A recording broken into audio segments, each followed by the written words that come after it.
The box we're going to use for this is a Fox Acoustics 210 sealed box. It has a Rhino-Line front panel and an ABS back panel. This is designed to get up into the car. It has the slit here. In order to make that happen, I need to remove all of this area here as well as these back panels here. People don't do this, and the problem they run into is you have a sub here firing into a hard piece of plastic. It's bad enough you're firing into a big piece of foam, but when you put a piece of plastic in front of it, well, it's gonna diminish the amount of bass you get. And it's not like you're ever gonna be looking at this.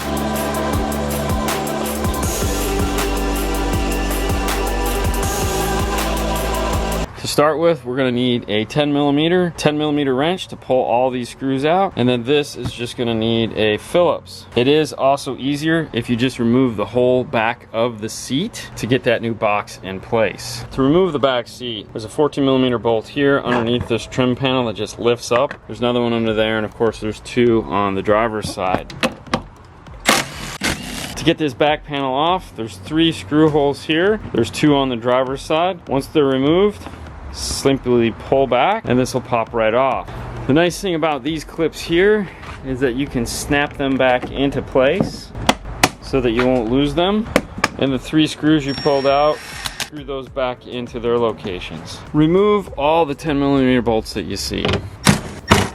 With all the screws out, start on the driver's side, pull this panel off first, and then you can pull off the passenger side.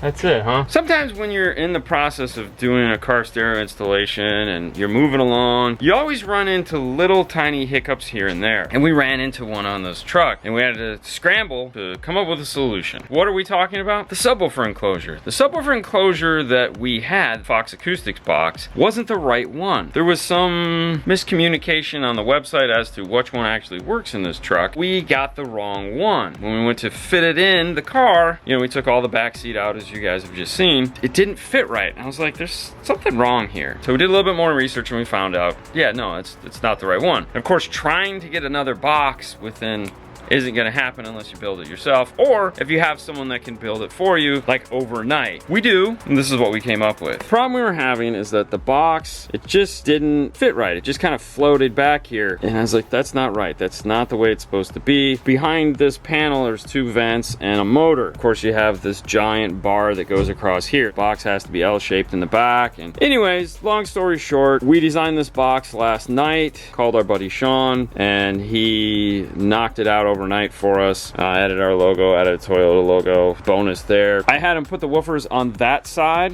which gave us the ability to put this cover back over the seat. That way, if with this seat up, if he needs to set something back here that he doesn't want to set on the seats or something like that, he'll have the plastic here to do it. He'll get some of the functionality back for this. Test fitted it, all works, life is good. I should have took pictures last night. What I like to do when designing an enclosure is make it out of a piece of cardboard to test fit it, and then I had all my measurements. I just handed him the cardboard last night and he showed up with this morning. Let's get this out of the car, get it over there, and let's get the woofers inside of it. I found my notes. This was my rough sketch of the enclosure. This is the notch here where the seat bracket has to come through. Subwoofers wired in. The P3 Rockford shallows with grills. I like grills. I like these woofers because of these grills. All the Rockford woofers have the option for this, but it's a really nice way to protect these drivers. This is an aluminum cone driver. A lot of the Rockford woofers use this aluminum cone, and nothing sucks worse than a scratched cone, especially aluminum. Here's a closer look at what Sean did for our logos. Ready, and it's gonna go in the car now.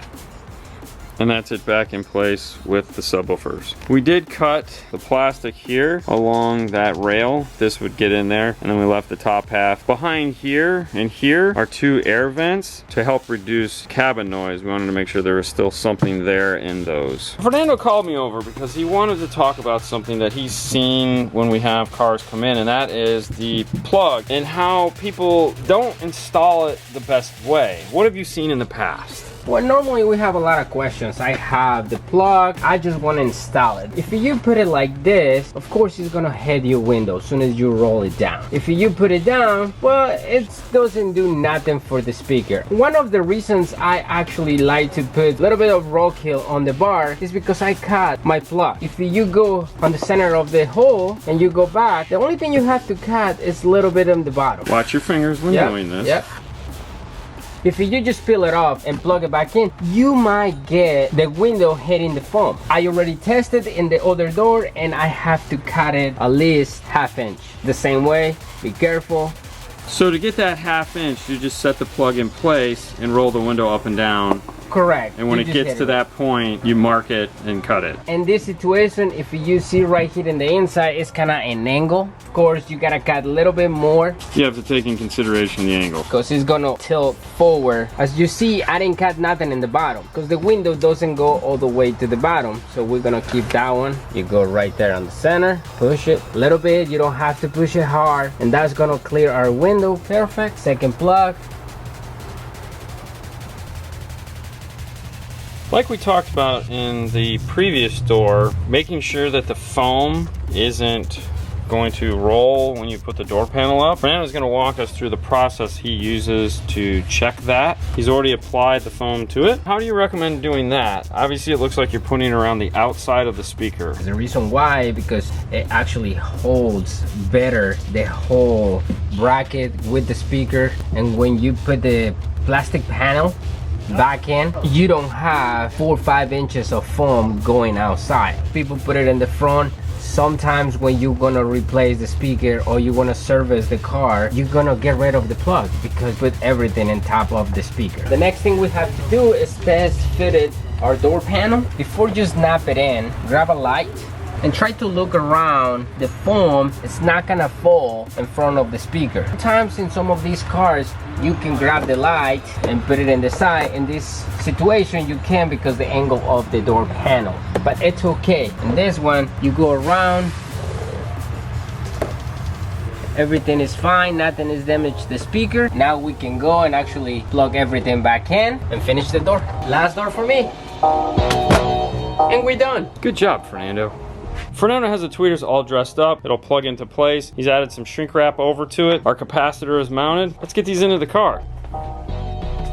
With the two 10mm screws replaced, we can now get the A-pillar back on. While I was in there, I also ran my Bluetooth mic, put it up here by the mirror, ran it across the top, and then zip tied it all down the side here. It does make it easier on the wire because you can run it across this area through the dash here when you have this part of the car out. The plan is to put an amplifier underneath each seat. They look very similar in shape and size underneath. I should be able to make this one here and then flip it over and put it on that side. When we build one of these, what we do is we take the measurement between the two seat frame rails, which in this case is 18 inches, and then from the back of the frame rail all the way to as far forward as we're gonna go is 18 inches also. This has seat rails that are really close, meaning the amplifier has got to be centered just right in the middle because there's two plugs on the either side that are going to ride next to the amplifier. They're about 1 inch apart. You want to make sure it's perfectly centered. We also have tapers on the center console side. Taking some pre-measurements, these things here, and then taking them over to the saw, cut up some ABS. And what I've come up with is this Space Invaders looking, or hat, template. These are where I'm gonna drill the holes for the seat bolts to go through. I also need to heat these up and bend them into place. But before I do that, I wanna copy this over onto a second one of these. It's symmetrical, left and right are identical, so I can flip it either way. I need to test it underneath the driver's seat first just to make sure, but I'm pretty positive it's gonna fit.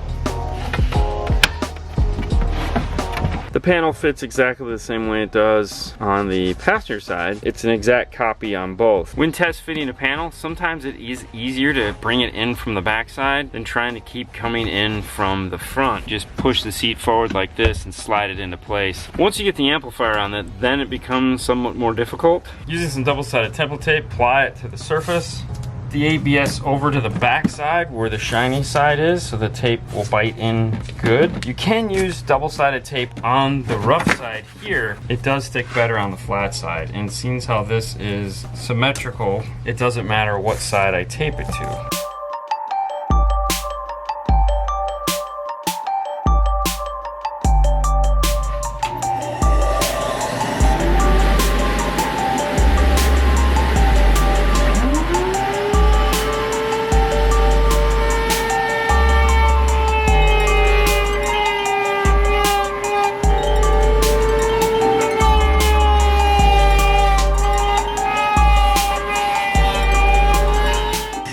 have 2 exact copies. I'm gonna drill the holes for the seat bolts. Ta-da! I have to heat up both of these ends here so that we can heat form them into the shape of the car. After several minutes heating the plastic up, as you can see now there's a bend here, and this is formed into this recessed area where the panel goes. The same is true over here. Typically what you want to do is either put weight on this. In this case I have the amplifier there, holding this down because it'll want to pull back up. Let it set and cool back to normal temperature. While that's cooling, start on that one. And that makes it 2. As you can see, the slight bend there as well. Once it cools down, we'll pull them out and I'll show you a closer look of it.